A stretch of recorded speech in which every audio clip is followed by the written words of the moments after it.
Bien, bonjour à tous. Donc du coup, on passe sur l'autre projet.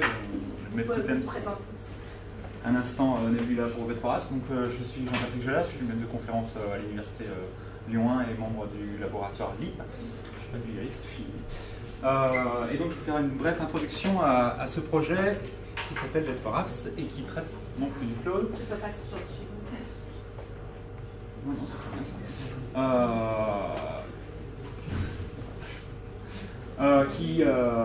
Qui traite d'applications mobiles, mais néanmoins on n'est pas très loin du cloud parce qu'aujourd'hui les applications mobiles ont besoin de plus en plus de cette infrastructure cloud pour y stocker et les données.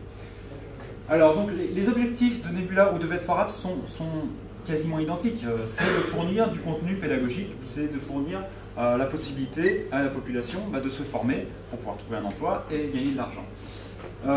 Et donc, pareil, au final, le support de secours devra avoir une forme de MOOC pour être accessible au plus nombreux. Donc, comme ça a déjà été rapidement présenté par Alissa, c'est la possibilité de créer l'emploi, ça représente des grosses quantités d'argent. Nous sommes plusieurs à participer à ce projet. Donc, l'Université Lyon 1 en tant que coordinateur et fournisseur de contenu également, mais également l'Angleterre, la Slovénie, la Grèce et la Grèce. Pardon. Question d'éclaircissement. Oui. AELP est à quel endroit dans votre mail? AELP, c'est où? Salon. C'est à Ouais.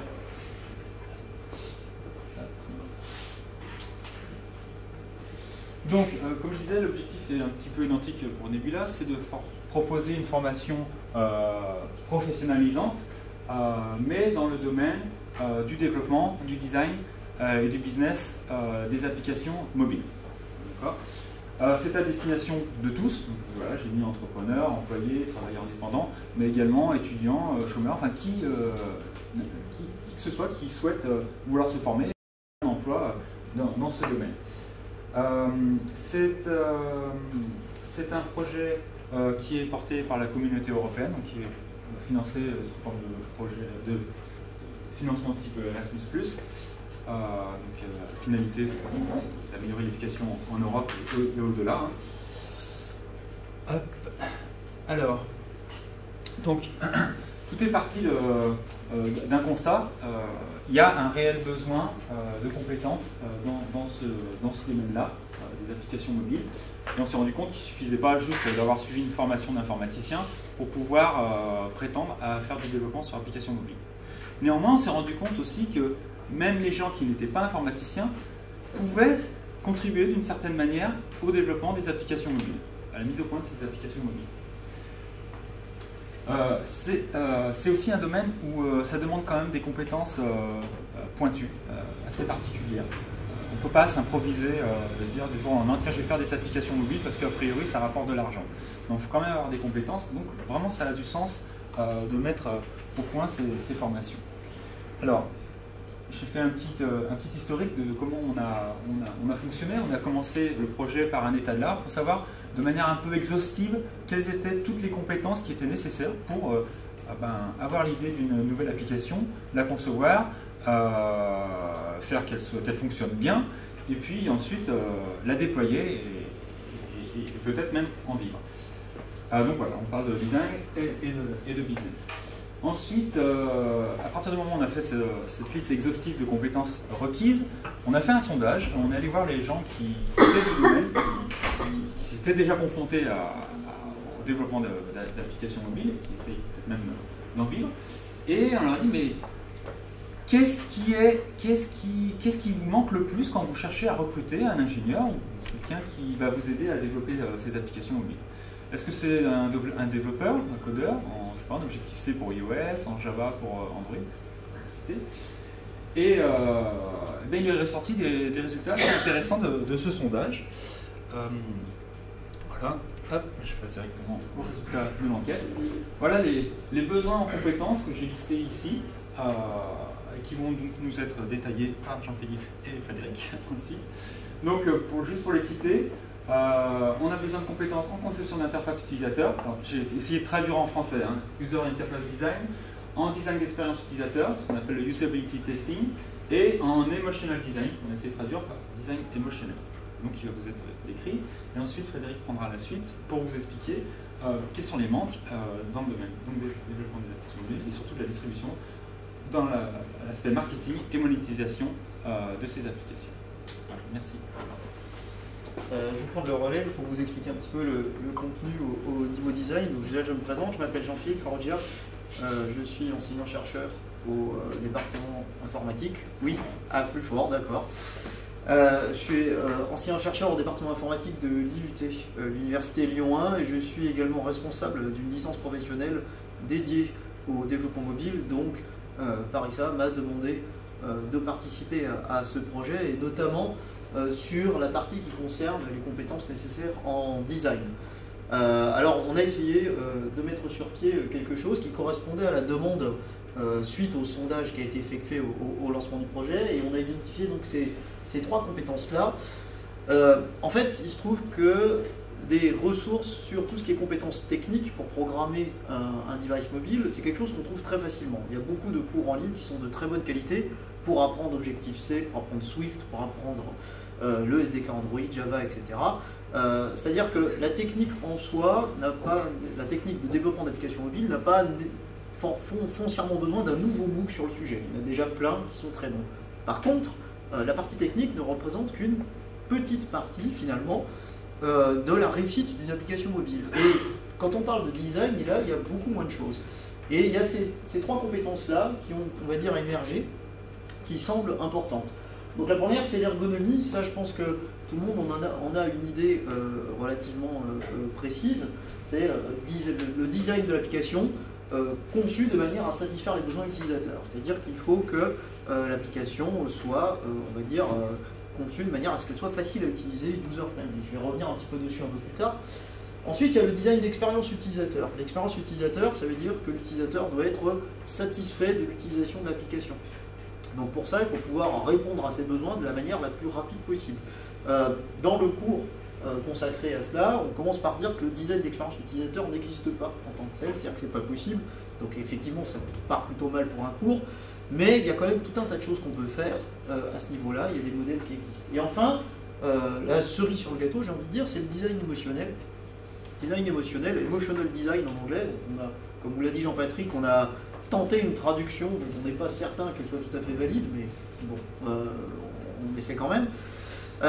Ça, c'est, on va faire en sorte, essayer de faire en sorte que les utilisateurs soient non seulement satisfaits de l'utilisation de l'application, mais qu'en plus ils l'adorent, c'est-à-dire qu'ils y soient émotionnellement attachés. Et c'est quelque chose d'assez fondamental dans les applications mobiles.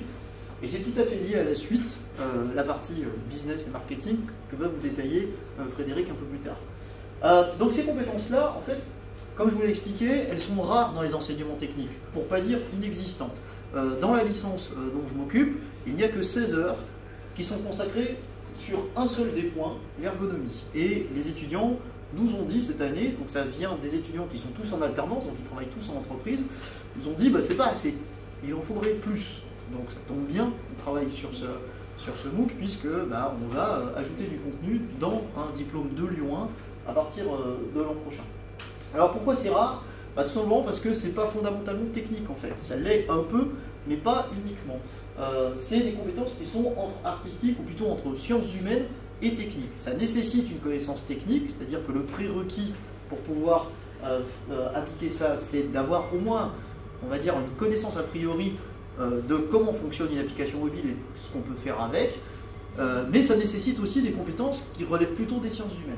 Donc c'est un peu à cheval entre deux domaines, et surtout c'est souvent sous-estimé. C'est-à-dire qu'il y a beaucoup d'entreprises dans lesquelles personne ne s'occupe spécifiquement de ces points-là. C'est quelque chose qui est, surtout dans les petites entreprises, fait par un peu tout le monde et par des tests successifs. C'est-à-dire qu'en gros, si les utilisateurs ne sont pas contents, c'est que mon expérience utilisateur n'est pas géniale et que donc je vais essayer de corriger ça par un processus itératif. Bon, il y a des méthodes qui permettent de faire mieux, en tout cas dès le début. Ça demande une certaine quantité d'énergie et c'est l'objet de cette partie-là du cours. Alors je vais revenir un petit peu sur chacun des trois modules, puisque ça correspond en fait à trois modules qui sont présents dans V4Apps. Le premier, c'est l'ergonomie et design pour l'utilisateur. Donc ça, c'est quelque chose de relativement naturel, c'est quelque chose que vous connaissez sans doute déjà. C'est un cours qui propose une introduction à l'ergonomie des applications mobiles. Créer une interface mobile, qu'est-ce que ça veut dire? Un dispositif mobile, c'est quelque chose qui a une interface d'utilisation très particulière et qui ne correspond pas du tout à ce qu'on a l'habitude de manipuler sur ordinateur classique.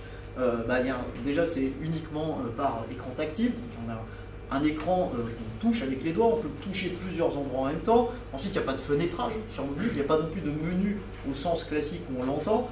Donc, comment est-ce qu'on fait pour déjà identifier les spécificités de ces interfaces, les modes d'utilisation, puisque une application mobile, pareil, ne s'utilise pas du tout de la même manière qu'une application sur PC et desktop. Elle s'utilise par intermittence, sur des sessions de temps qui sont généralement très courtes, quelquefois en faisant autre chose, en marchant par exemple, ou il ne faut pas le faire mais en conduisant, ça arrive quand même aussi, il ne faut pas le faire. Et donc, ça nécessite d'être pris en compte lors de la conception de l'interface. Et si ce n'est pas le cas, si l'application est inutilisable, personne ne s'en servira et donc elle ne générera rien comme chiffre d'affaires. Donc c'est complètement fondamental. Donc le but de ce cours, c'est comment concevoir des interfaces qui sont user-friendly. Des interfaces où l'utilisateur va tout de suite comprendre qu'est-ce qu'il peut faire avec et où est-ce qu'il doit cliquer pour, je ne sais pas, je dis au hasard, prendre une photo ou ajouter une donnée ou n'importe quoi. Dans ce cours, on présente aussi les outils pour la création d'interfaces mobiles et les méthodes pour les créer. Donc les mock-ups. Les mock-ups, c'est des maquettes d'interface, c'est juste l'interface sans les fonctionnalités de l'application qui vont derrière. Ça sert uniquement à voir si tout est accessible, qu'est-ce que ça fait quand on clique sur quel bouton, où ça va, ainsi de suite. Et l'extension des mock-ups, c'est les wireframes. Le wireframe, c'est le plan complet du comportement d'une application en fonction de l'interface. C'est des outils utilisés pour la création d'interfaces, pour l'ergonomie, le design d'ergonomie. Et c'est des choses qu'on explique dans le cours.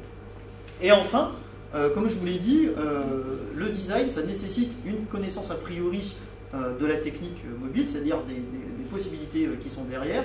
Et donc, il est nécessaire que le designer connaisse son rôle, sa place dans la chaîne de développement. Donc, qu'il soit à l'interface avec les gens qui font, par exemple, la partie graphique et les gens qui font la partie technique.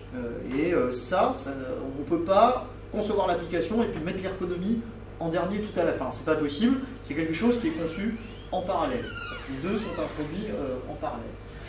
Et donc, il y a un point dans le cours, là-dessus aussi, sur comment s'intégrer au processus de développement quand notre tâche, c'est faire de l'ergonomie. Le deuxième module, c'est le design d'expérience utilisateur. Donc, l'ergonomie, c'est bien, mais ça concerne uniquement, on va dire, l'interface. Est-ce que les boutons sont bien placés? Est-ce qu'ils sont accessibles? Est-ce qu'on peut arriver à faire facilement, à accéder facilement à la fonction dont on a besoin? Le méta de ça, c'est-à-dire ce qui est au-dessus, c'est l'expérience utilisateur. Qu'est-ce que c'est que l'expérience utilisateur? C'est difficile à définir, mais en gros, c'est ce que vit, entre guillemets, le terme est un peu fort, mais c'est à peu près ça, l'utilisateur en utilisant l'application. Est-ce qu'il est satisfait de l'utilisation de cette application? Est-ce que ça répond à ses besoins? Et est-ce qu'il est prêt à la réutiliser et à l'adopter? À l'adopter, ça veut dire qu'il ne va pas juste la télécharger et l'essayer une fois, et ça c'est quelque chose qui est très courant sur le marché mobile. Il va la télécharger, voir que ça fonctionne, être satisfait de cette utilisation-là et poursuivre, c'est-à-dire continuer à l'utiliser. Encore une fois, c'est fondamental pour les aspects business. C'est-à-dire que si votre application, aussi performante soit-elle, n'est pas utilisée, elle ne génère pas d'argent et donc elle est condamnée à mourir. Donc dans ce cours, en fait, on a bien sûr une définition. Qu'est-ce que c'est que la User Experience, UX en abrégé? Il y a tout un tas de définitions disponibles. C'est pas forcément évident à cerner, mais disons que le point de vue qu'on a choisi, c'est de montrer l'objet sous plusieurs facettes pour essayer de faire saisir l'objet en lui-même. C'est pluridisciplinaire, tout comme l'ergonomie, c'est-à-dire que là, ça relève assez fortement des sciences humaines aussi, de la psychologie, des habitudes utilisateurs, ce genre de choses. Et on insiste sur l'importance du design d'expérience utilisateur pour le développement d'applications mobiles. Comme je vous l'ai expliqué, le business model en est dépendant. Une application mobile, c'est quelque chose qui est vendu au maximum quelques euros, auprès des particuliers en tout cas. Auprès des entreprises, c'est autre chose. Mais auprès des particuliers, c'est vendu quelques euros. Donc, voire c'est même gratuit. Et si jamais l'application n'est pas utilisée, ça va se savoir très vite. Une application qui est gratuite et par exemple monétisée par la publicité, si vous n'arrivez pas à retenir vos utilisateurs pour qu'ils s'en servent, elle ne rapportera rien. Donc c'est directement dépendant du business model mobile. Donc s'il n'y a pas de design d'expérience utilisateur, si ce n'est pas pris en compte lors de la conception de l'application, c'est tout simplement voué à l'échec. Donc c'est important. Dans ce cours, on présente quelques modèles d'expérience utilisateur et quand et comment les appliquer. Donc là, il y en a un, c'est les 7 facettes de l'expérience utilisateur. On peut évaluer une application existante par rapport à ces 7 facettes-là. Ça fait partie des exercices qui sont proposés dans le cadre du cours. Voilà. Et on présente aussi un certain nombre d'outils et de méthodologies liées au design d'expérience utilisateur. Et enfin, une fois que votre utilisateur arrive à se servir de l'application et qu'il est satisfait de son expérience utilisateur, maintenant on va le rendre accro. Donc ça c'est ce qu'on a appelé le design émotionnel. Le design émotionnel, c'est un concept assez complexe, mais qu'on peut résumer de la façon suivante. Qu'est-ce qui fait qu'un objet, au lieu de juste l'utiliser, vous l'adorez? D'accord? Apple est passé maître dans ce genre de pratique. On peut mettre en place un certain nombre de choses pour créer un lien entre l'utilisateur et l'objet qu'il utilise. Donc là, on parle d'application plus que d'objet, effectivement. Et il y a un certain nombre de travaux qui ont été conduits là-dessus, dont ce livre qui s'appelle Emotional Design, le terme vient de là, qui explique, bon, c'est marqué ici, Why we love or hate everyday things. Bon, ça c'est transposable aux applications mobiles et ça consiste à prédire, c'est pas facile, hein, mais c'est ce qu'on essaie de faire en tout cas, prédire comment les utilisateurs vont réagir et surtout ce qu'ils ressentent au niveau émotionnel. Et encore une fois, il y a tout un tas de modèles et d'outils qui permettent d'avoir, on va dire, de déclencher des émotions, de présenter des schémas, des choses relativement classiques qui présentent des émotions. Alors, ça paraît un peu nébuleux comme ça, je vais vous donner un exemple très simple. Je ne sais pas si vous avez un iPhone, mais quand vous initialisez l'iPhone pour la première fois, il vous dit bonjour, dans toutes les langues. D'accord ? Ensuite, il vous souhaite la bienvenue avec une jolie page d'accueil et une très belle image. Bon, ça c'est de l'emotional design. C'est quelque chose qui est fait pour créer un lien entre vous et l'objet. Il y a des applications mobiles qui vous demandent de vous prendre en photo pour mettre sur votre profil, alors pour des applications sociales, pas nécessairement Facebook, mais d'autres. Et quand vous uploadez votre photo, donc l'application vous encourage à le faire, elle vous félicite pour votre beau visage. Ça, c'est de l'emotional design. Ça ne sert à rien, mais ça ne sert à rien au niveau fonctionnalité, ça sert juste à créer un lien entre l'application et vous. Et c'est très important. Pourquoi? Parce qu'après, vous allez y revenir. Vous allez y avoir un lien affectif qui a été créé. Dans ce cours, on essaie donc d'appliquer quelques concepts fondamentaux de l'emotional design au développement mobile. Et donc, comme je vous le disais, il y a des schémas classiques qui sont déclencheurs d'émotions. Ce qui marche assez bien, par exemple, c'est de faire quelque chose qui évoque les années 80, si jamais vous vous adressez sur la génération des trentenaires maintenant. Pourquoi? Parce que les années 80, ça va leur rappeler leur enfance, ils vont s'y retrouver, et bon, ça va encore une fois créer du lien. Voilà. Je vais passer la parole à Frédéric, qui va vous expliquer la partie business. Alors, créer des applications mobiles bien conçues, on peut le faire pour avoir du revenu sur les applications mobiles, ou aussi très souvent on peut décider d'ouvrir des interfaces mobiles pour permettre aux clients ou aux usagers de rentrer dans le système d'information de l'entreprise. C'est un petit peu une vitrine aussi. Et quand on va le faire, donc il y a toute la problématique du design, et il va falloir aussi savoir si ces nouveaux développements vont être rentables ou pas rentables. Et quand on m'a demandé de me poser la question sur le modèle économique mobile, puisque je venais de travailler sur le modèle économique du cloud, on m'a dit bah, c'est sympa, le modèle économique, ça c'est pour toi, tu vas adorer. Je me suis d'abord posé la question, quel était le modèle des revenus pour les applications mobiles, comment ça allait fonctionner, qu'est-ce qui faisait qu'on pouvait payer, qu'une entreprise pouvait investir sur une application mobile, qu'est-ce qui pourrait me permettre de déterminer le retour sur investissement.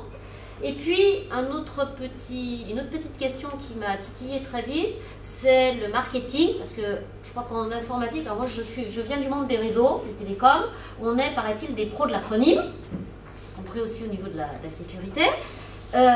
Par contre, les gens du marketing, nous, on est degré zéro de l'acronyme, hein. Mais les gens du marketing, Et comment est-ce qu'on rentre dans ce monde-là? Alors, on va concevoir une application mobile déjà. Et en fait, ce cours-là, je me suis dit que si on me demandait de le faire, qu'est-ce que moi j'aurais aimé trouver? Parce que toutes les ressources qu'on trouve sur Internet, bah, c'est des ressources qui sont un petit peu parcellaires et on n'a pas forcément toutes les clés pour les comprendre. Je vais même vous dire pire, j'ai trouvé de très bonnes ressources, mais une fois que j'avais fait le cours et que j'ai su poser la question sur Google. Google est peut-être mon ami, mais l'interface de Google ne me permet pas de poser la question intelligemment. Donc comment peut-on avoir des éléments sur le modèle économique mobile? D'abord, c'est vrai, comme on l'a souligné, c'est un domaine qui est en pleine effervescence et il y a beaucoup de groupements professionnels. Je pense au Télémanagement Forum, mais je pense aussi à l'Open Group au niveau international, qui sont en train de mettre le nez dedans et qui sont en train de nous dire et de s'expliquer que le développement mobile, en gros, les big data, ça peut rapporter de l'argent, mais le développement mobile, ça en rapportera plus. Et ça va être aussi un point très important pour les systèmes d'information. Donc, quelles sont les bases de l'économie mobile? Quand on va développer, c'est pas la même chose si je développe pour les accros de l'iPhone ou si je développe pour Android. Vous allez me dire, ouais, mais sur un téléphone, c'est pareil. Non, c'est pas pareil, c'est pas les mêmes bibliothèques, c'est pas les mêmes librairies, et puis surtout, c'est pas le même marché. C'est pas non plus les mêmes règles pour rentrer sur l'App Store ou l'Android Market. C'est pas les mêmes exigences. Donc, quelles sont les bases de l'économie mobile? Comment je peux faire de l'argent avec une application mobile? Alors évidemment, tout le monde se dit, bah voilà, je vais mettre mon application sur App Store, ils vont vendre à tout le monde. Pour te faire plaisir, 1 euro l'application, pas cher. Oui, qui c'est qui va payer 1 euro pour une application? Je vous la mets gratuite. Qui va payer 1 euro pour une application qui ne lui sert pas à grand chose? Pas grand monde. Comment je vais trouver mes clients? Est-ce que c'est le seul moyen? Est-ce que, ah ben on va me dire, mais oui, mais tu mets de la pub. Dommage, le bandeau de pub, il va bouffer toute votre belle interface. Donc en fait, la démarche de monétisation, il faut que j'y pense avant de concevoir l'application. Donc comment est-ce qu'on va faire ces schémas-là? Quelle pourrait être la rentabilité? Et puis aussi, les choses autour des métriques d'audience, de publicité, alors ce qu'on appelle le coût par millier d'impressions, le CPM en marketing, et qu'on va tourner en ICPM avec le nombre de clics ou le nombre d'accès sur des pages. Et en fait, il va falloir choisir les bons modèles de monétisation pour les applications, pour faire en sorte qu'on trouvera des revenus sur ces applications et que ces applications deviendront rentables. Ça, c'est un premier problème. Comment je caractérise ces éléments? Ensuite, je sais que je sais me positionner sur le marché, mais l'application, je vais la vendre à qui? Parce que c'est bien joli de se positionner sur un marché, mais quand même, votre application, pour la vendre, il faut quand même qu'il y ait quelqu'un qui l'achète. Alors, avec des espèces sonnantes et trébuchantes, qui paye, comme je le disais tout à l'heure, de sa personne en donnant des données personnelles ou en supportant des écrans de pub. C'est selon. Enfin, bon, à quoi va servir l'application? Qui sont les utilisateurs? Quel est votre marché? Comment vous allez pouvoir identifier l'application et comment vous allez analyser la concurrence? C'est-à-dire, le deuxième module vise la valeur, mais aussi vise à positionner les différents segments du marché où on va retrouver les segments du jeu, les applications mobiles, c'est principalement du jeu. Il y a aussi beaucoup d'applications géolocalisées parce que le mobile va permettre de savoir où on est. Ça a l'air de rien, mais sur un système d'information, ça va complètement changer ce qu'on peut attendre du système d'information. Par exemple, on sait où je suis, ça peut me permettre d'ouvrir des portes. Si j'ai un employé qui va travailler sur de la maintenance, par exemple, il accède à ses fiches, qui est dans une entreprise, par exemple chez Airbus, les halls de production ils ne sont pas forcément tout petits. Mais si on sait où se trouve l'employé, on va peut-être aussi pouvoir lui demander d'autres tâches ou réactualiser des choses. Donc ça pourra apporter une vraie valeur ajoutée dans le système d'information, dans les processus. Donc en fait, ces marchés-là, il faut bien les identifier pour savoir quels sont les composants qu'on va mettre dans les applications et pourquoi je fais cette application et comment on va la différencier. Et puis une fois que j'ai fait mon application, bien sûr, il va aussi falloir la vendre. Comment on peut en assurer la promotion? Comment on va utiliser les blogs, les réseaux sociaux, les outils support, pardon, pas médias les médias pour le marketing mobile? Comment ça fonctionne avec des études de cas? Qu'est-ce qui fait que vous avez des entreprises maintenant qui ne font plus des campagnes de pub, mais qui vont payer des gens, qui vont envoyer des tonnes d'échantillons gratuits à des gens qui tiennent des blogs? comment on peut recruter quelqu'un ou comment est-ce qu'on va pouvoir faire en sorte qu'une application pourra être adoptée par telle ou telle communauté. Donc tous ces éléments-là, ce sont tous ces éléments-là autour du monde économique des applications mobiles qui constituent des facettes différentes de ce qu'on faisait avant quand on concevait une application, quand on concevait des choses sur un système d'information traditionnel. Mais ces éléments-là, il faut qu'on y pense dès la conception et qu'on les appréhende. Et ça, c'est aussi très complémentaire des boîtes à outils. C'est pas seulement faire une application d'Objective-C ou avec une interface user-friendly. Donc, je te repasse la parole pour Red for Apps. Oui, donc Pour dire où on en est. voilà où on en est actuellement. Bon, les cours sont terminés, ils ont été faits par les membres qui ont été cités au début, par membres de l'UCBL et de l'INSA. Les exercices ils sont en cours de création. Ça, c'est un travail qui est fait conjointement par l'UCBL et par Excelia, notre partenaire grec, qui fait un gros travail là-dessus. Ces exercices prennent la forme de quiz et d'exercices pratiques. Donc ça commence relativement doucement avec des questions à choix multiples. Et puis il y a des travaux un peu plus évolués en utilisant des outils comme GameSalad qui permettent de prototyper rapidement, on va dire, quelque chose en se focalisant uniquement sur l'interface. Et vous aurez l'occasion d'essayer d'avoir un aperçu de ces quiz et de ces exercices lors de cet après-midi sur les ateliers. Voilà, je vous remercie. Merci.